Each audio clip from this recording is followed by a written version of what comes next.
I think it's about time to really push the needle on the climate change conversation and climate change action. Is it needed? Sure, it's needed, but perhaps not in the way you think I'm going to say. You're probably thinking, oh no, not another person saying we need action. We need to talk about this more. We need to do things more. I hear people say it all the time. Let's talk about it more.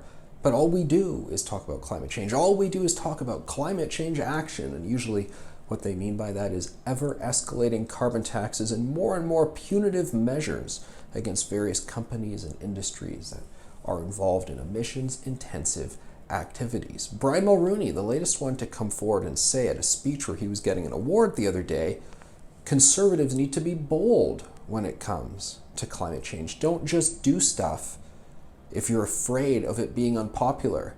Be a leader. Go against the grain. A lot of people took that to mean Brian Mulroney calling on conservatives to embrace carbon pricing. I fully reject that.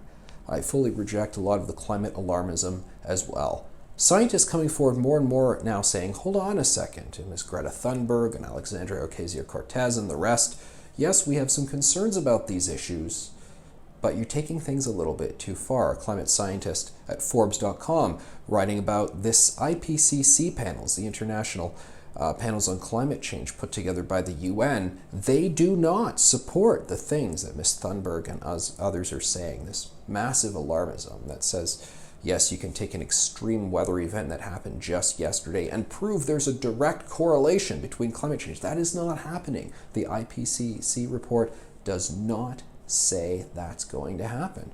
The report also does not say there's going to be mass migration to the tune of hundreds of millions of dollars of climate change refugees. Is not happening. It's not a thing. And these are what the highest level scientist reports discuss. But enough on that. Let's talk about where the conversation should go and what we should do and what we can do in Canada. A lot of frustrations on this front because it's assumed that there's massive carbon taxes or there's nothing else. That's the conversation. It's a complete duality there. It's either one far end or the other.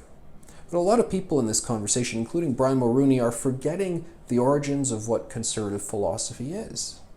That it's about what can the family do, what can the individual do, what can communities do, not an automatic assumption that what can big government do from the top down and really clamp down on you. And there's actually some good news in all of this.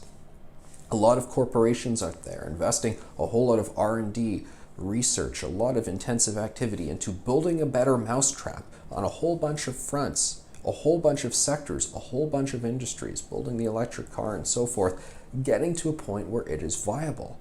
We need to talk about that more. Is there a conservative solution to all of this? Of course. Just embracing all of those companies out there that are doing things, innovators, industry. And the frustrating thing is Justin Trudeau, former Environment Minister Catherine McKenna, the new Environment Minister Jonathan Wilkinson, we'll see what his approach on all of this is. They don't actually talk about that stuff. Maybe they do a little bit here and there on the B side of the album after they've done their alarmist statements. But I've never heard them talk about that, actually embracing new initiatives, embracing all the stuff going out there in Canadian research, in our institutions, in the educational facilities, in private companies, stuff that's going to be hitting the market soon.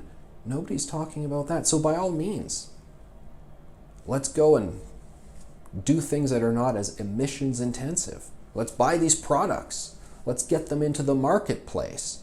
And conservatives can actually be champions of selling that side of things. Flipping the coin around on all these alarmists and saying, why do you only ever talk about this carbon tax? Why don't you actually talk about all these other opportunities out there that are voluntary, that are not compulsion? If you really want to deal with these issues, you'd think that all these new endeavors out there that are being researched, that they are actually better solutions than this one blunt, aggressive, authoritarian instrument that is the carbon tax, carbon pricing, and top-down government measures. Change the conversation.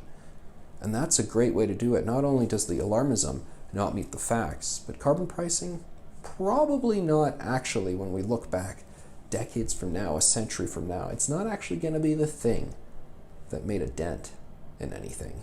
It's probably going to be the industriousness of human nature. that will turn around and have changed the game. And that's where the conversation should head.